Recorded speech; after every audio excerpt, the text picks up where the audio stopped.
Today we will be talking about functions and understanding how each function is a rule that assigns each input one output.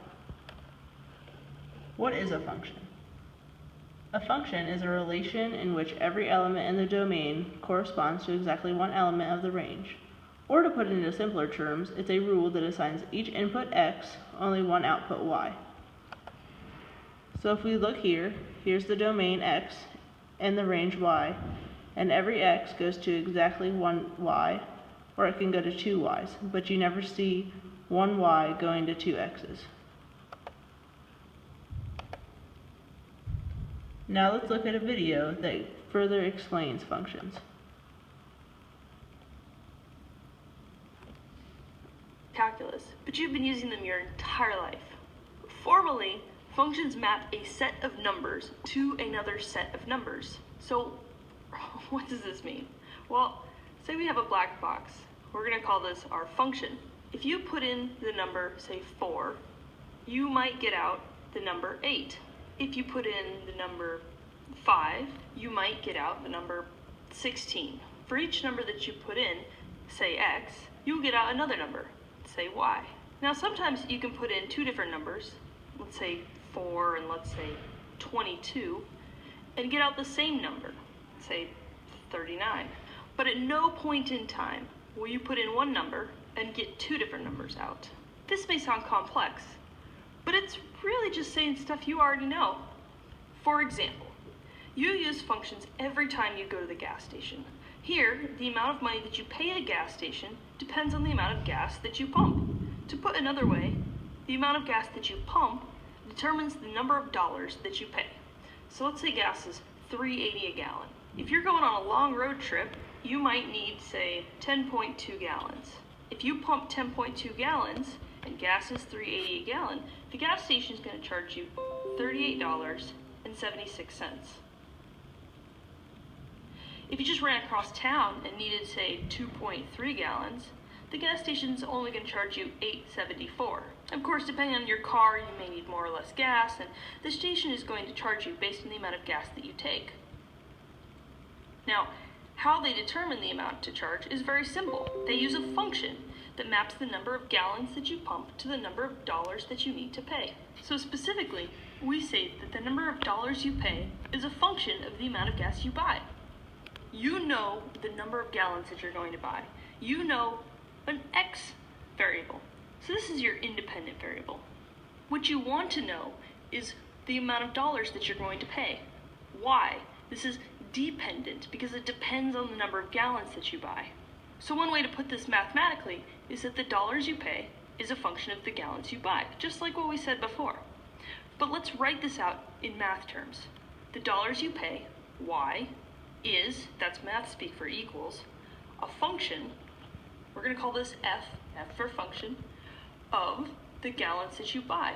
Now that's x. So y equals f of x. Generally, a function is written with input variables in these parentheses. So in the case of our gas station, we really know what the function is. So we go to the gas station and we pump some amount of gas. So because you've probably gone to the gas station before, you know that the number of dollars that you're going to pay is equal to the amount of gas that you pumped times the price per gallon. So if gas is $4 a gallon, then we write y is equal to 4 times our input, which is the number of gallons we pump. If we pump, say, 4 gallons of gas, and so we plug this into our function, 4 times 4, and that's 16. So we would owe $16. So an important point here is to note that when we say y equals f of x, that's good for any value of x. We're using x as a variable here. If we say y equals f of 5, we're evaluating this function using x equals 5. So imagine going to the gas station and instead of pumping, say, 4 gallons of gas and owing $16, you try to give gas.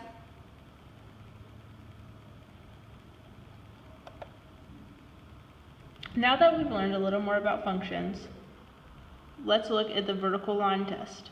A function is valid if it passes this test. If you pull out a piece of paper and draw on it an x and a y axis, you can see that when if you draw any vertical line on the graph, it would only hit the function once. And if it would hit more than once, then this was classified as not a function. So let's take a look at these following functions. For this function, imagine drawing a straight line up and down on the graph, just like the cursor is going. Now, if that line, would it hit once or twice? Correct, it would hit more than once, therefore this is not a function.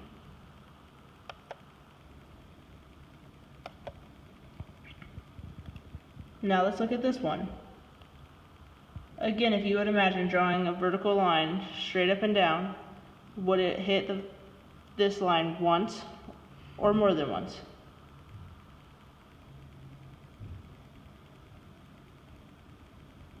In this case, this one is a function because no matter where you would draw a vertical line, it would only hit the function once.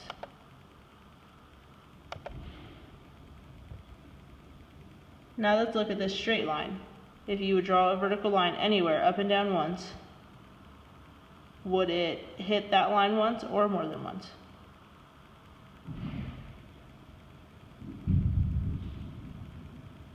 Correct, this is a function because it only hits the line exactly once. Now let's look at this circle. If you would draw a vertical line anywhere on the graph, up and down, would it hit on once or more than once for this function?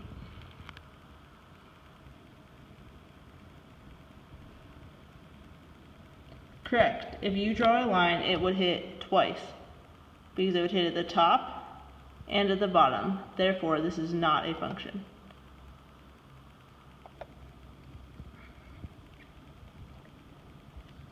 Now let's look at using just the variables for functions. So let's look at x first. Whenever x equals something, it is not a function. Because if you look in this image, here's the line, and if you would draw another line up and down, it would hit more than once. So therefore, x would not be a function. But if you look at y and draw a line anywhere, it would only hit once. So therefore, when y equals something, it will always be a function.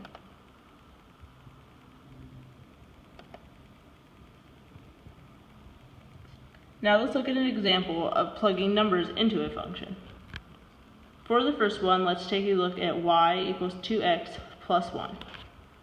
When you plug 1 into this number, you would plug it in for the x position. So you would get 2 times 1 plus 1, which equals 3. And you could continue to do this for 2, so that would go into the y again. So 2 times 2, which equals 4, plus 1 would equal 5. And then for 3, 2 times 3 would equal 6, plus 1 equals 7. So whenever you plug the x's in, whatever this comes out to be, it would equal what your y is. So now let's try this one on our own. So you're looking at the equation y equals 3x minus 2. So firstly, you would take the 1 and plug it in for the x position.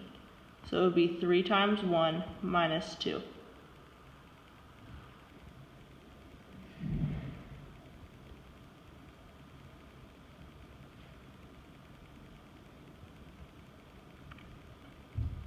This would equal to be 1 also, because 3 times 1 is 3, minus 2 would equal 1. Now let's plug in the number 2 for that function.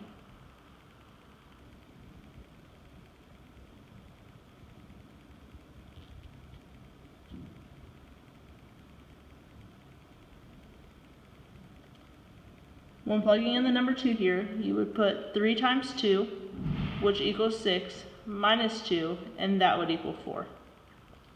And then for the last number, we would plug 3 in for the x position.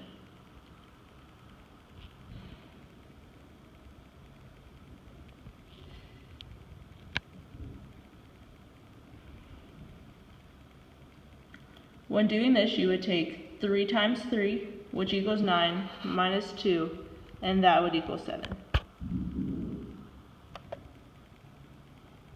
So now that we know how to create functions and plug numbers in, we will do it on by ourselves. In groups of 2, take a piece of paper and create your own function machine.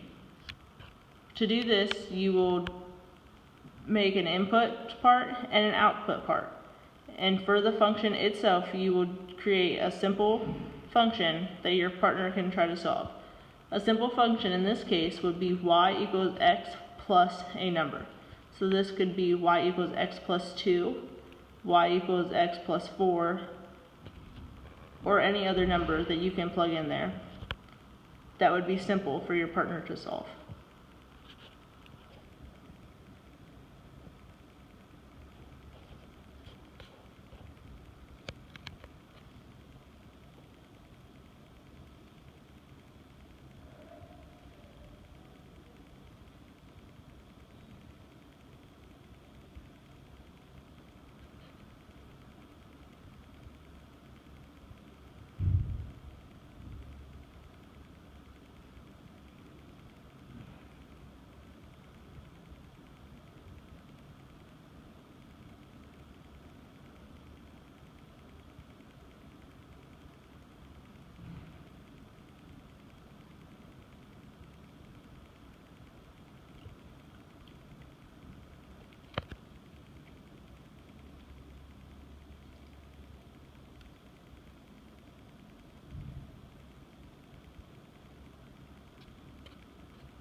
Now that one partner has had time to do this, you will switch positions and the other partner will create a simple function to try. So let's try this for a couple minutes.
Now that we've had some time to practice functions on our own to create them, we will look at this. So you will have to graph this and determine if it is a function by the vertical line test. So y equals 2/3 x minus 2. When looking at this, remember graphing, you put this number on the y-axis, and then the 2/3 would be your slope, where 2 is rise, and 3 would be your run.